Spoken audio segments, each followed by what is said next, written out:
Hello, I'm Tracy Nicholas, and welcome to Folkloring. I am a passionate folklore practitioner, and to me, folkloring is more than just a podcast. It's my commitment to help you connect with your roots and awaken the wisdom within you. Hi, everybody, and welcome to this episode of Folkloring. And today I'm here with Rissa Miller, who is a public historian and a storyteller, and she focuses on dark history and esoterica. So, welcome, Rissa. Thank you so much for being here today. Thank you so much for having me, Tracy. I've been looking forward to it. So, we're going to get into your work and the really interesting stuff that you do in a minute. But before we do that, have you been folkloring lately? And if so, how? Oh, I mean, always. It's habitual. So, in my work lately, I mean, we just came through spooky season, and Yep. I'm like waist deep through in folklore for the entire month of October. Hmm. But now that we're getting into a time when it's a little cooler, I am still drinking in all the folkloring because Hmm. I absolutely love this time of year and all the stories that are associated with its history. That's very cool. As for me, so right now it's I'm in an area where it's possible to see the Northern Lights. And yeah, I was out. Oh, that's Yeah, awesome. I ran down to the beach last night and got to see it. It was sort of faint, um, but I'm in a city, so there's a lot of light pollution. But tonight is supposed to be even better viewing and clearer and brighter. Yeah. So yeah, I'm gonna try and catch it again tonight and get some, good shots. So that's what I've been doing lately, and it was really cool because there was a huge group of people down there to obviously to watch, and it was just like a big party. And I met these people. I met this woman from DC, and we were just chatting the whole time, and exchanging our photos with each other. It was really fun, and it was just like this instant community all around this like really special Hmm. natural phenomenon. So that was really fun. You know, I'm going to tell you, I love Northern Lights. I have never seen them in person, but it reminds me of a story about the stone labradorite. So, labradorite is a beautiful stone, and it has what they call chicloyancy in it. It is this reflective, phosphorescent layer in the stone. And one of the stories about it is that in Canada, there were natives who said that when they saw the chicloyancy of the labradorite, it helped guide their warriors home. It was like the northern lights reflecting their power into the stone. So I'm always folkloric. That is so cool. And that is definitely one of my favorite stones. I've got a wand on my altar made out Mhm. of it, and I've got like over my house. I've got some. Oh, it's a breathtaking stone. It It really really is. is. It really is. It's like you look at that and you just you believe in magic when you look at Yes, it. yes, Mm. it is. They call it the stone of magic. I mean, it does look like it's got mystery just in every tiny crack. Yes, absolutely. Okay, so let's talk about you. Can you tell us who you are and the work that you do and the path that you took to be where you are today doing the work that you're doing? Sure. So, who I am. I am a public historian and storyteller, and I'm also a writer and an herbalist and a seer. And I do all of these things basically as a storyteller, really. And I kind of always see stories in the world. I feel like that is how we as humans communicate best with each other is through our stories and our ways of seeing. And how I got here. Wow. Do I start with a ghost story or do I tell you my professional experience? Um, I was one of those little girls that loved stories, and I got to actually be in one as an 8-year old. I saw a ghost in York, England, Wow. and definitely changed the course of my life. Hmm. I realized that the world was so much bigger than I understood it to be at that moment. And I learned his story. I learned the relevant history around his story. So that ghost was a young man who died in the 1600s named Marmaduke Buckle. and his spirit haunted an Italian restaurant inside the walled city of York.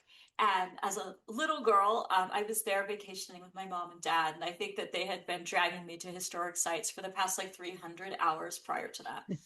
And I was so excited just to get a plate of spaghetti and use the bathroom. And the whole thing happened because they let me go upstairs to use the bathroom by myself.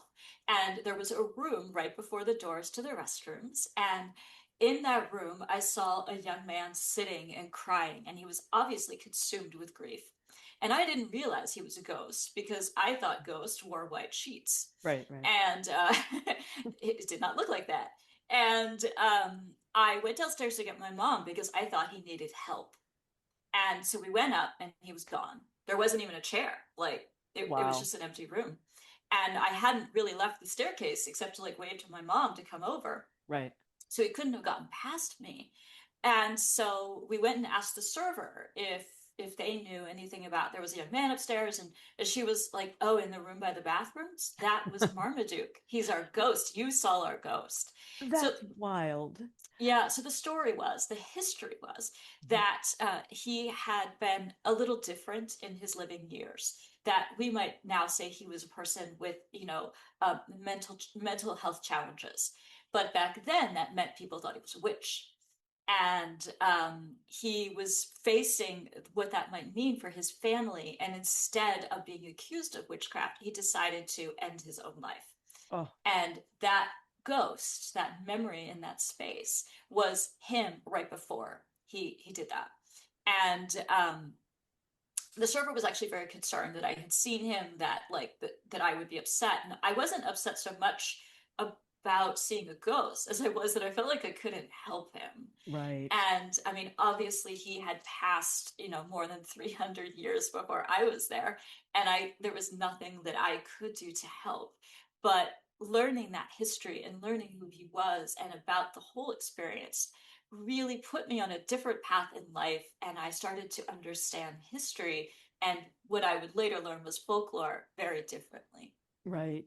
Yeah, it's interesting that a lot of the ghost stories that I hear, my own included, it starts out very mundanely, and like people don't realize that it's happening. And it was exactly the same for me. There was a gentleman, he couldn't have gotten by me. He went into the bathroom. I had let him back into the theater that I was managing at. No possible way he could get by me, and then he was gone. And I was just like, and same. The next day I asked the staff who actually worked at the theater, and they're like, told me his tragic backstory and how he had died there. And it was just like so weird to me because it just seemed so perfectly ordinary. Yes. Yeah. Yes. And that's I hear a lot of stories like that. They're not like spectacular. People are like, wait, what just happened? Well, I think that's honestly how most of the big moments in life come that way, right? But it's usually when you're just cruising along that something surprises you. Most people who come on one of my ghost tours and are looking for a ghost, they don't see them. Right. It's kind of like when I don't know, when you take your dog out and you're like, oh, look, my dog can do this thing. And then the dog just sits there. Like right. I am absolutely not going to fetch that ball in front of your friends right now. Yeah, like exactly. It's just like that. Exactly. And I have to wonder too why like there are haunted places. Like why are like because people die all over the place, right? Oh, well, I can certainly speak to that. Okay.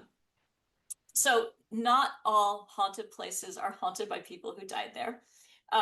Ghosts, as we in the paranormal community have come to understand them, come in different flavors.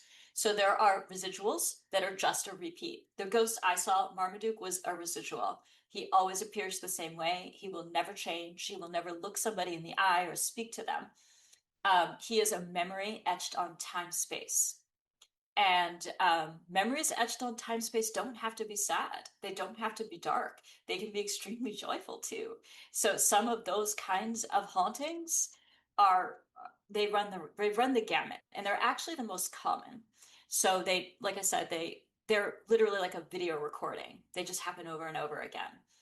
Now, those are linked to a place, but the interactive spirits do not have to stay linked to their place. This is a thing that has been a fairly new understanding in the paranormal community. You can have something in the interactive world that is a walk-in, ghosts that can walk in and out of wherever they want to go.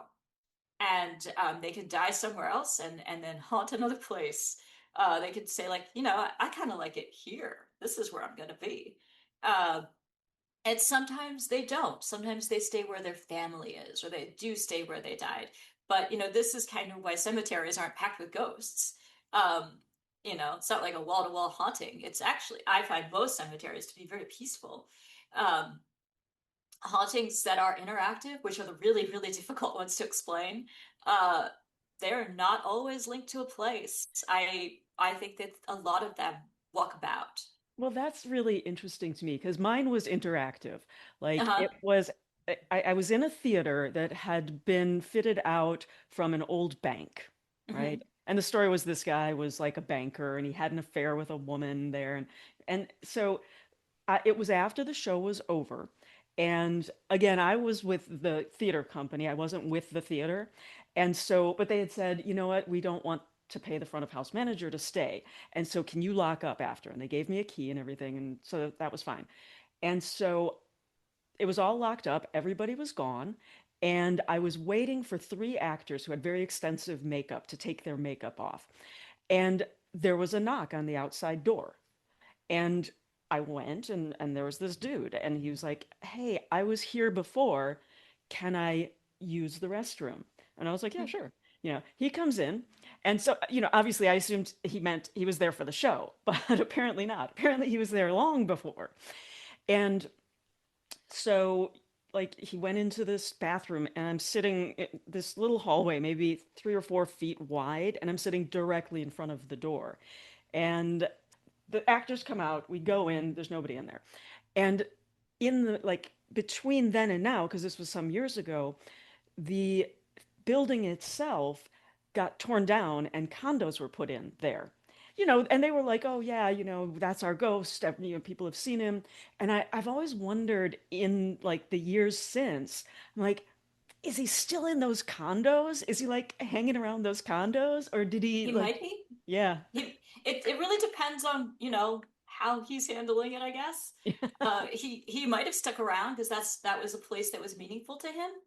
And there are some theories, and I mean, this is wildly speculative, that certain kinds of minerals in the ground hold spirit energy more than others. Okay. And like certain kinds of composite granite, certain kinds of quartz, certain kinds of limestone, and of course magnetite.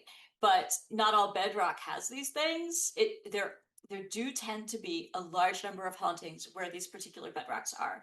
And I mean, I say that, and obviously there's a lot of quartz. There's a lot of quartz in North America, but also like I've even interviewed a geologist asking this question, and they're like, "Well, I can't prove that that's true, but I also can't prove it it's not true." Mm-hmm. So, because they definitely will acknowledge that different kinds of stone emit different signals, they have different amounts of energy they have, and like magnetite, for example, there are people who get a headache just being around it. Interesting. So, is there a possibility that that ghost is like stuck energetically on bedrock? Maybe. There's a lot of theories about Gettysburg for that reason. But also, if this ghost has free will, which I have to assume maybe it does, I don't know. Obviously, nobody knows. Right. But maybe he's like, I liked it here. This was my place. There are ghosts I know that died tragically, but ended up staying in the town where they died, maybe not where they were from. And buildings come and go, and they're seen again in new buildings. Yeah, that's really fascinating because Chicago is known as a very haunted city, and there's lots of, Absolutely. yeah. And Yep. so I wonder if the makeup of what we have here is contributing to that. Right. I also just thought of the TV show Ghosts, and like the whole premise is they can't leave. Yeah. So that's out the window now. Well, it's a great show. It's very Yeah, entertaining, it is. but I have no reason to believe that that is the only way that it could be. Yeah, yeah, yeah. So Okay, well, let's talk a little bit about being a public historian and what you do in that role. sure. So, for your listeners who don't know, a public historian is someone who teaches the general public history, which initially sounds like, oh no, but really, I think it's super fun. And I don't teach in a school or university. So I have taught in college situations, but I really prefer taking history to general people, regular everyday people. And folks come at it from so many different points of view. And one of the most common points of view is that history is boring. Yeah, And, we all somewhere along the line in middle school or high school or college had that one teacher who did make history boring, who'd made it completely uninspiring and a list of facts and numbers and dates that you memorize. right. And I don't see history that way at all. I see history as vibrant and full of gray area and interpretation. And I think that reimagining how we can share history, especially to the general public, is exciting and fun. And honestly, that's where folklore comes in, because folklore is the gray area. Folklore is the way that your community, different individuals, recorded what they felt about history, what their experience was about history, what their belief was about history. And that adds all the color. It's not just a list of facts of this person stood here and this thing happened here. That does sound boring, truthfully. Yeah, I mean, aren't our lives really just a series of stories? Yes, absolutely. And so when you look at it that way, and I do remember, being in high school and not liking history. And then when I would run across sort of, like the series that would retell the story of the Culper Ring and Mm-hmm. how interesting and exciting that was. And, Benedict Arnold wasn't just like a name on a page anymore. Uh-huh. And it's like, how did they manage to make this amazing story so boring? Yeah. Well, you put the most exciting story into someone's hands that is uninspired, and they will try it out and dehydrate every word for you. But you can take a really boring story and put it in the hands of someone who's excited to share it, and it will still come alive. I actually love geology because I never thought I would be into stones, right? But I had a geology teacher in college who was so excited about stones. It was almost like he was bursting with enthusiasm to share their stories and how they were made and how beautiful they were and what made each one special. And I was like, oh, I'm into this. Like his enthusiasm was palpable.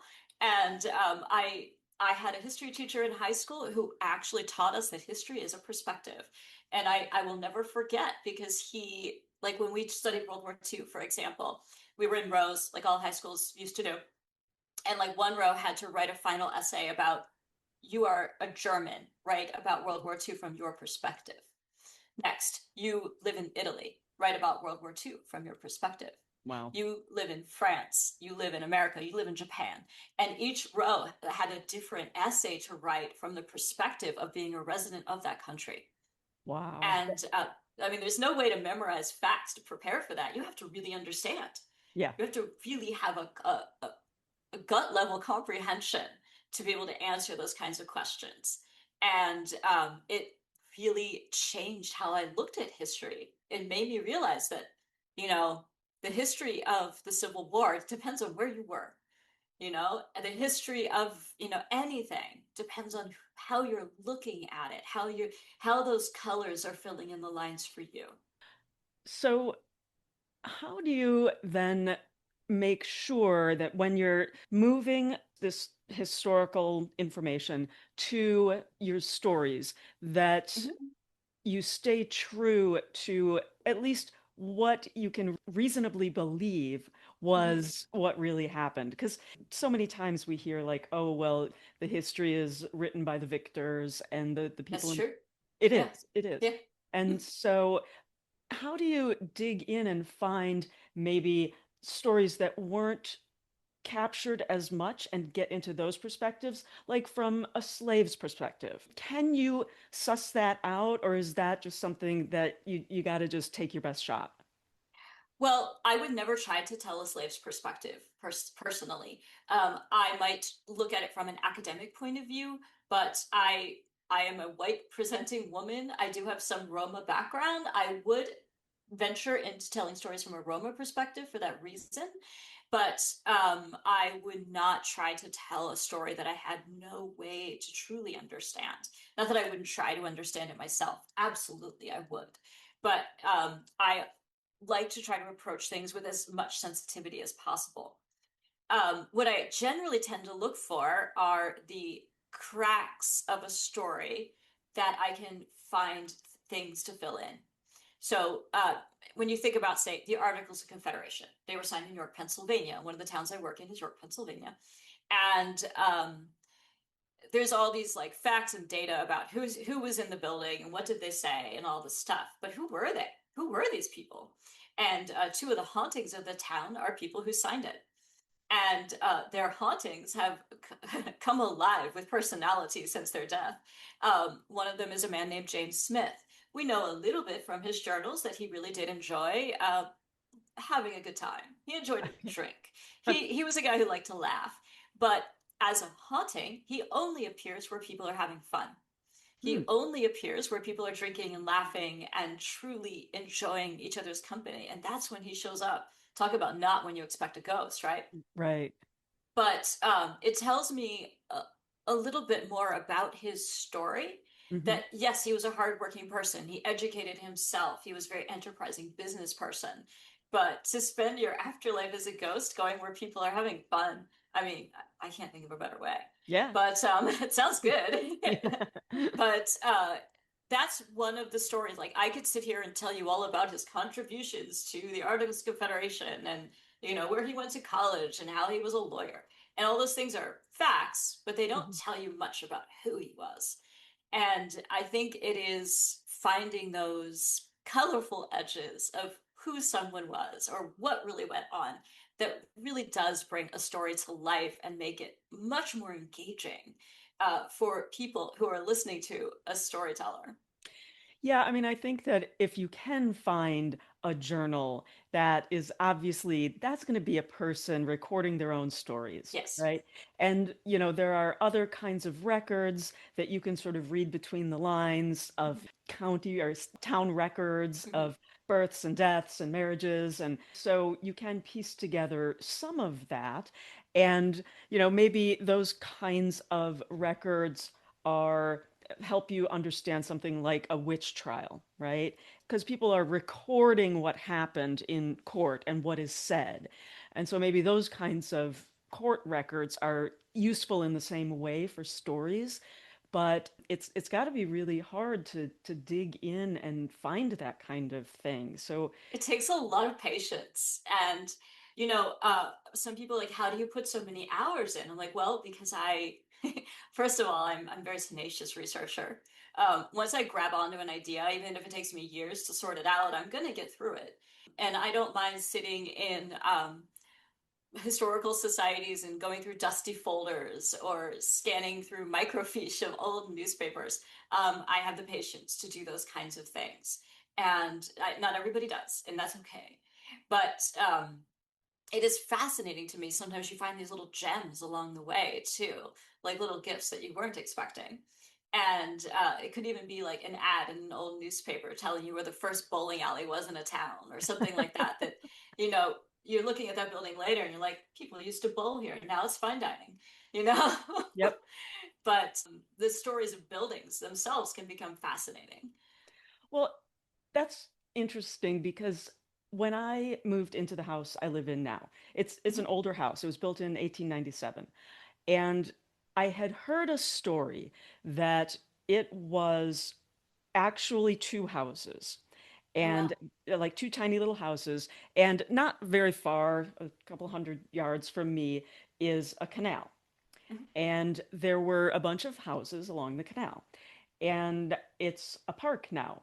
And what the story was is that those houses, the Army engineers, they had decided at a certain point to change the direction of the canal because of a cholera outbreak. And and so they when they changed the direction of the canal, the Army Corps of Engineers, that's what I was looking for. The houses started to slide into the canal. And because materials were a lot more expensive than labor in those days, they decided to pick those houses up and move them over. And so that's what they did.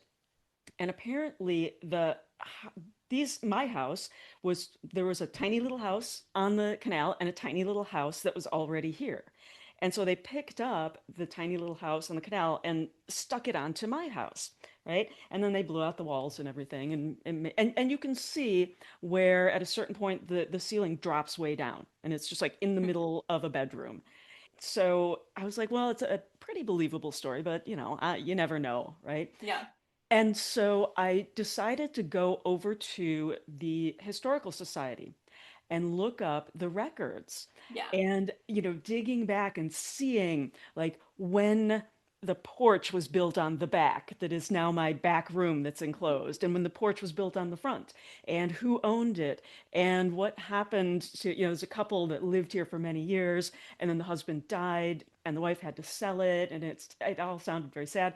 But I was fascinated in it because it was my house. Like I was invested already in knowing the story. And I think that that can help rather than just, some other building. So for me, I was able to be patient through that research process. And I don't know if I would be for like other random stuff. So it's really cool that you do that and that you can go dig through all of that stuff and bring the stories to people so they can come at it with an already interesting, perspective on it and not have to dig through a bunch of dry stuff and figure it out themselves. So I think that that's really an amazing kind of job to have. It's incredibly rewarding because you see the whole community differently. You understand so much more about its past than just the facts. You can feel the people who lived there. And I think one of my favorite parts of folklore is learning how people lived. What did they eat? Why did they eat that? There are certain parts of the country where everybody drank fermented cider because the water wasn't safe. And you would give your child hard cider for breakfast. Oh my God. And when I share that in history programs, people are like, "Oh my gosh!" I'm like, "Well, it beats cholera." Yeah. So Yeah. yeah, that was why that was done. And it's such a wild perspective because obviously we would never think of doing that now because we're very fortunate to have clean water. Yeah, I have gotten down a little bit of a rabbit hole of people uh, cooking historic dishes. Yeah. And it's so fascinating. And I watched one the other day, and the guy it was some kind of like pudding, like some sort of Yorkshire kind of pudding. Mhm. And he was like, well, I normally don't make something that is such a spectacular fail that I don't eat it. But this time, yeah, no. But it's you start to see what ingredients they use, and when they're talking about the recipes, there Mhm. aren't like measurements, right? Right. Or the measurements will be worded in a way that it's like somebody then would have understood what that Right. meant, and we Or don't. that cook knew because Yeah, that's what her mug looked like. yeah. Yeah. Right, Yeah. exactly. And you're right, like carrying those stories forward it's interesting no matter what avenue we use, because that food tells a story, and it tells what people had available in the land that they were living on, and it Right. tells what they were able to put together and nourish their family. Or you think about something like hardtack, and I was just thinking about that. Yeah. yeah, because that was, people would have that for traveling. So yeah, and I like hearing about the toys that kids would play with, and it's just interesting to hear people's personal stories as well as the historic stories that we tell, because I think those are just as fascinating. Oh yeah. I I do. I like doing programs that have a little bit of quirky stuff to them because it is in those surprises that people learn to love the history. Things and toys are one of the things I will often do. Like, if you were a child living at this particular time, you probably would have played with a big stick and a round wheel, and that would have been your favorite game. Yeah. You wouldn't have had a bicycle yet because they didn't come along for another 100 years.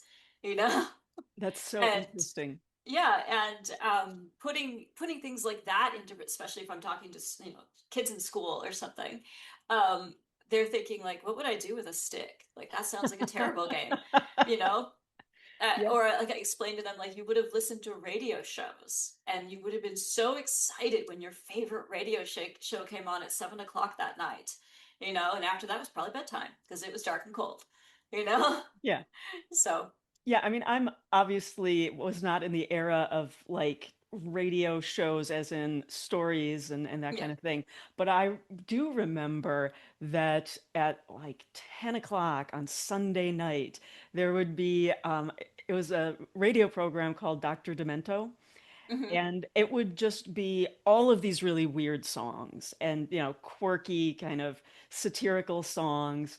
And that was like such a big deal, and I make sure I was in my room with the lights Yep. off. My parents thought I was in bed and, I would be sitting like real close to the radio so I could like listen to it. And Yes. so I can imagine in pre-television Hmm. era that those stories would, I mean, that would have been, your entertainment.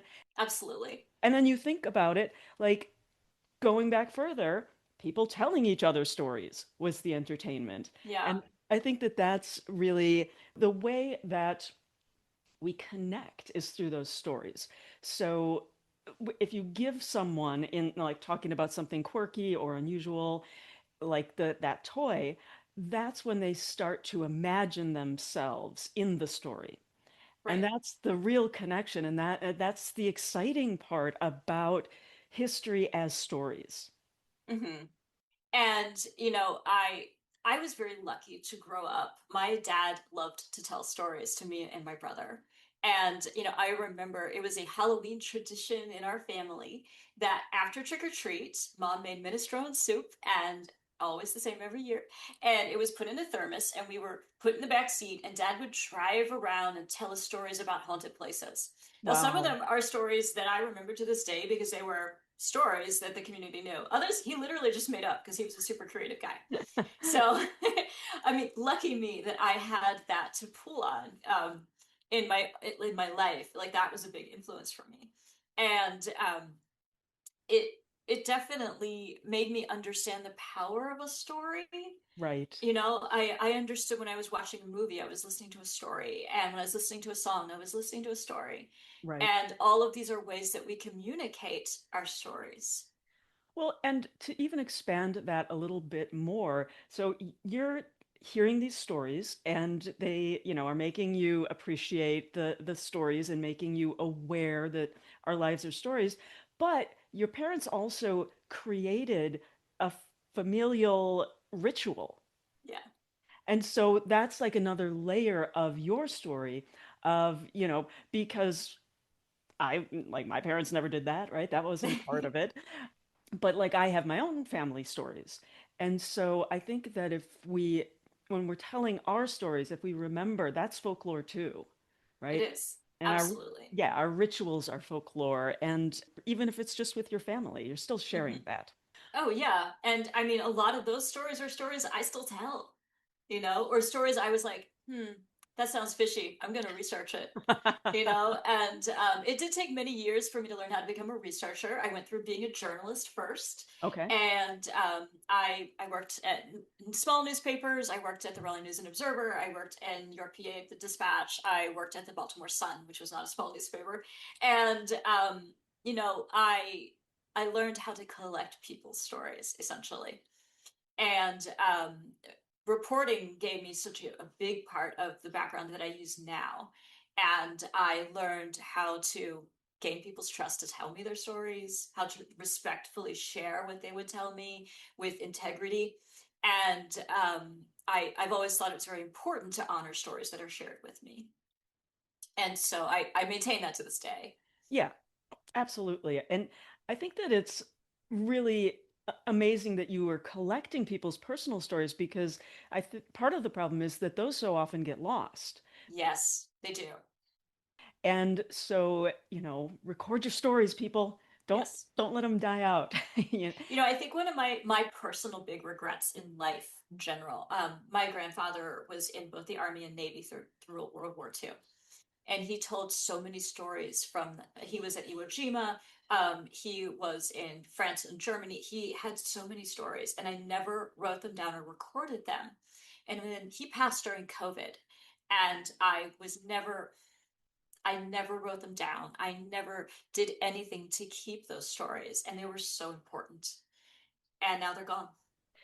Yeah, especially that he would share that with you, because Yeah. my father was in Korea, and he got caught behind enemy lines, and his entire, battalion or whatever was killed except for him. And he Mm. ended up hiding out for months in a cave by himself before he finally got, out. And my mother told me that story. And my father, and she said, like, don't talk to your father about it.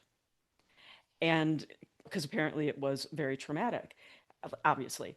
And so great that your grandfather would share those stories. And, I mean, I know it's hard in retrospect, but I would think there's still value in trying to capture them. And I know memory is weird, right? Yeah, it Like is. when you remember something, you're remembering the last time you remembered it. Hmm. But I don't know, like those stories seem so important to me that I would think that there might still be value in trying to capture them. Yeah, and it's so, people now are so fortunate because like we have these phones that can record anything. We Right. have such amazing devices to capture stories, to capture people's personal histories in this way.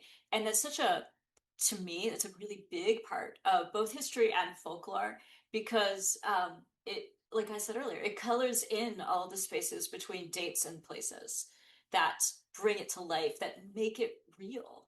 And yes, I should definitely still write down what I remember. But yeah, I don't have like a Sherlock Holmes photographic memory. So I wish that would be lovely. That would But be. no, and my memories of him are probably variegated by emotion too. Sure. Not just something that I listened to on a podcast or read in a book, but something I feel as well. Right. Yeah, I'm doing a series on sort of people's personal folklore. And Hmm. so I've been bringing on people who are not experts, who are not, authors, Hmm. and they're just like, well, nobody wants to hear my story. And I'm like, I do. Everybody wants to hear it. Yeah. Yeah. People love listening to other people's stories. It makes it real and relatable. Yeah. And the first one that I did in the series is a woman that actually has her own podcast about folklore, but it focuses on a very specific community. So we got to talking, and I said, let's just talk about you, right? And so she started talking about her family folklore, and she told this story about how her grandfather met the devil. Yeah, it was an amazing story. And within the family, that was told as truth. Yes, of course. Absolutely. Yeah, and it was a cautionary tale about, not going out and gambling when you're supposed to be in church, and it was such a good story and so That's interesting. perfect. Yeah. Yeah. Yeah. It was great. Yeah, I think that that's so interesting to capture.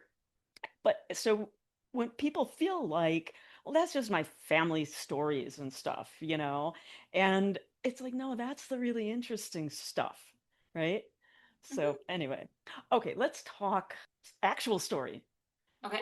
Do you have a story you can share with us? Wow. Would you like a ghost story? Like what would you like to hear? Yeah, ghost story is always good. I like to think, now I know you said spooky season is over, but I'm sort of projecting forward to like the spooky Christmas stuff because Oh, there's a yeah. lot of that too. So I like to, in my mind, spooky season goes on. Well, I have to agree. Honestly, spooky season is all year long for me, Sure. but I'm spooky all the time. But not to say that I'm dark and macabre. I'm not a Morticia Adams type. I'm actually perpetually upbeat. But yeah, let's see. What do we have in the spooky Christmas repertoire? So I actually do a talk called The 13 Unmerry Monsters of Christmas. And there are way more than 13, by the way. There are dozens, dozens. But, it really all comes back to the weather, actually. It comes back to the fact that winter solstice was the coldest, longest night of the year. And if you were living in an agrarian culture, that's actually terrifying because the water could be frozen for you and your animals. The landscape is covered in snow and ice. There is nothing growing. And that is an actually scary idea. I mean, we now think of Halloween as our scary holiday, but it doesn't go back that far in history being our scary holiday. It goes back being ancestor veneration and harvest. But there was plenty of food at Halloween time. There was not plenty of food come winter solstice, and you would hope that you had put up enough. Right. So that said, all of this lore came up around that time of year. I mean, everybody listening probably is familiar with Krampus or has even met a Krampus, but there's so many other creatures that would show up. And they all tie back to this dark, long night idea. And who's my favorite? Who's my favorite? There's so many good ones. I mean, Iceland alone has like so over a dozen. Let's go to Wales. Let's go to the Mari Lwyd. So the Mari Lwyd is probably my favorite spooky holiday creature. Mm-hmm. She is a skeleton horse that comes to your door as part of the traditional wassail and challenges you to a battle of rhymes. So if you're thinking epic rap battle, yes, that's it. But it is called the Puenko. It is a sing and return kind of exchange.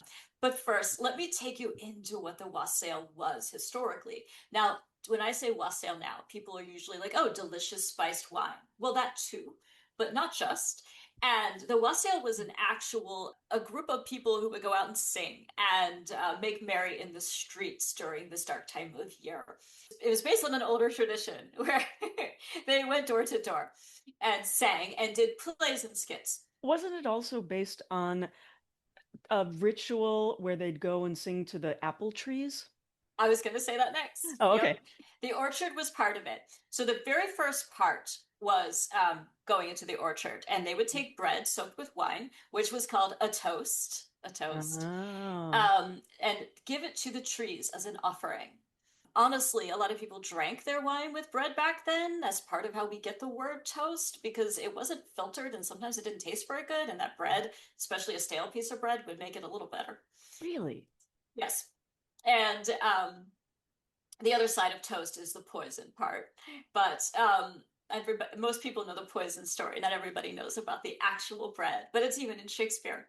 Anyway, they would go, they would dress in their finery. There might even be somebody dressed as Punch and Judy, and of course your Mari Lwyd. Your Mari Lwyd was a horse skull that was beautifully decorated, perhaps with bells or paint or ribbons if they had them, and then dressed in a white death shroud out below. Now, among your friends, you had definitely had to find the right person to be the Mari Lwyd, because not everybody can rhyme on the spot. It is a very special skill. Yeah. And so everybody else could, just dress in their finery and be jolly. But your really special, awesome, smart rhyming friend is the Mari Lwyd. So you go first to the orchard and you pay homage to the trees and you thank them for producing for the year and give them their offering. And then you go into the village. Now, it is generally thought of as an honor to be called upon by the Mari Lwyd during the wassail, and hoping that she would come, you probably have your wassail bowl full. Your wassail bowl is big. I mean, a punch bowl to us nowadays is pretty big, right? Yeah. The wassail bowls were 3 to 4 times that size. Oh. And they would have probably more likely cider or ale than wine. Wine was a bit pricier. But they would also have like cream and honey and spices and all kinds of things mixed into this wassail punch. It is not the wassail we think of today. The historic recipes for wassail, I look at them like, ooh, I don't think I'd like to try that. But talk about historic foodways. Yeah. So you'd have your wassail ready, and you'd hope that this group shows up at your door, and if you're really lucky, they'll have a Mari Lwyd. And so the Mari Lwyd will rap at your door, and you open up to this skeleton horse head in a death shroud, and she will begin to rhyme at you, and you will rhyme back.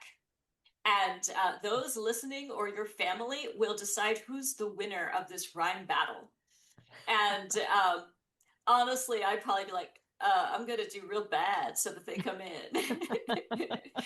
Because I would want the Mari Lwyd and the wassailers to come in and drink my giant bowl of mysterious wassail punch. And you will let them come in, and you will water the Mari Lwyd. You will water the gray mare, and you will water her friends, and maybe you will offer them some biscuits or breads or things like that as well. And it is considered a very jolly tradition, even though you're rhyming with this macabre skeleton horse. So the actual origin of this is kind of lost to time. There's a lot of speculation and differing opinions about who Mari Lwyd was. We do know that she was the Grey Mare, but is that from some other older folklore? Was it a pagan tradition? Was it a Christian tradition? Nobody agrees. And the truth is, nobody knows.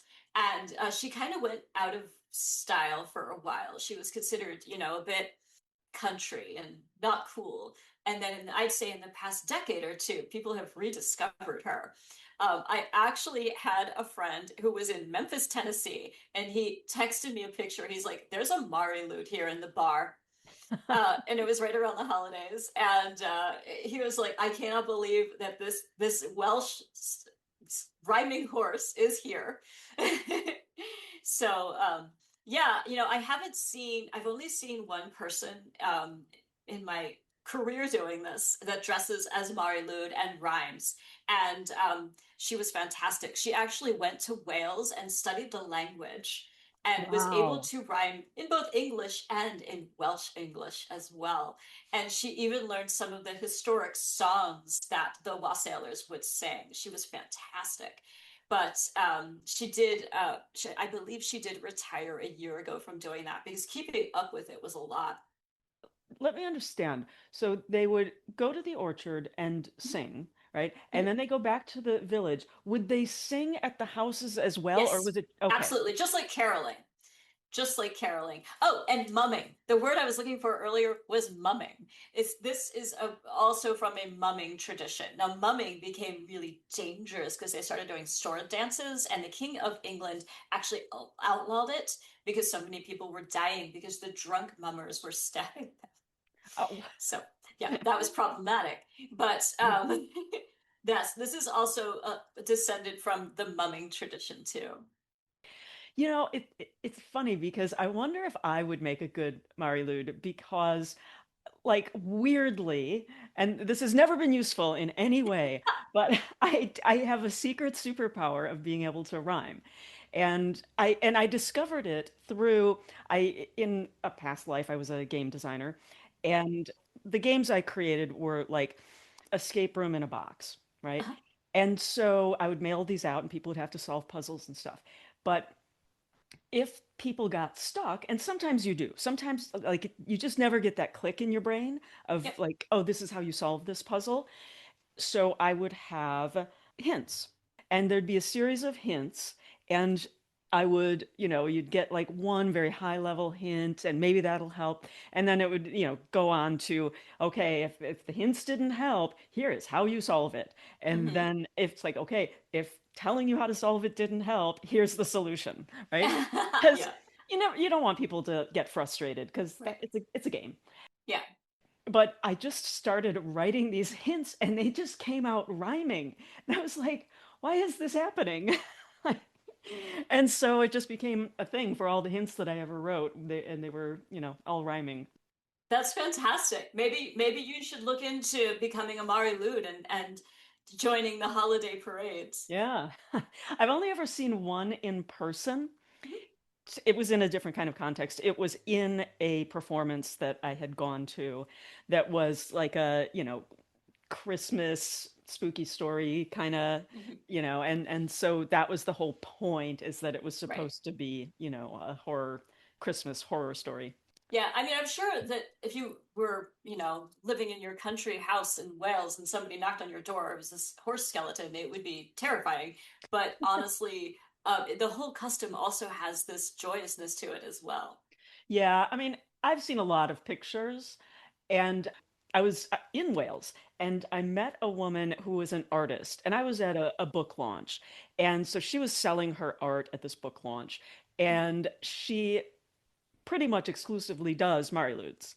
But That's yeah, so cool. her style is very like it's sort of cartoony. It's really they're adorable, and they're just like her pictures are so sweet and everything. So I think that my terror level has been greatly reduced when I think about the Mari Lwyds. So Yeah, I think it would be fun. I think so too. I'm not a great rhymer, but I would love to be approached by a Mari Lwyd and challenged to a rhyming battle. Yeah, unfortunately, I don't think I have a big enough vat for that. Maybe I can use the pot that I use for canning. That's a great idea because those are always very big. Yeah. And I would probably go for mulled wine because that is delicious now. I don't know like what those other recipes were, but mulled Yeah. wine is in fact delicious. Although I do love some mead. Yeah. Now, So. the historic recipes do look very questionable to me. Do they look like they'd be bitter or? They look like they would just be really heavy and maybe overly sweet and not at all like what our modern palate would expect in a refreshing holiday drink. That makes sense. I mean, and like especially if it was mead, because that's a sweet kind of Hmm. thing anyway. It's because it's honey, right? Yeah, It's right. honey based. Well, this has been fascinating. Can you tell people how to find you? Hmm. So I have two websites, teandsmoke.com and hauntedpa.online. And they're very different and but both reach me just the same. So people can reach out to you for historic storytelling. I will put those links in the show notes so people can find them easily. So before we wrap it up, do you have any final thoughts for listeners? I think if I could leave on the thought that if you've ever thought that history was boring, I would ask you to look again and try to find the edges where the stories stitch together, Mm. because it's always there that it begins to look much more interesting. That's very good advice. Thank you for that. And thank you for taking the time today to share with us and to talk about stories in history. And I just appreciate you making the time for this. Thank you so much for having me, Tracy. It was a pleasure. As always, thank you for listening to Folkloring. If you have any questions or comments or would like to suggest a topic for a future episode, please email us at folkloringpod@gmail.com or message us on Blue Sky, Facebook, or Instagram. Other places you can find me are at the Folklore Podcast as the theater, film, and storytellers correspondent or creating folklore-inspired games at madmenandheroes.com. Stay curious, stay connected, and keep the traditions alive. And I hope that wherever you are, folklore is making your life more magical.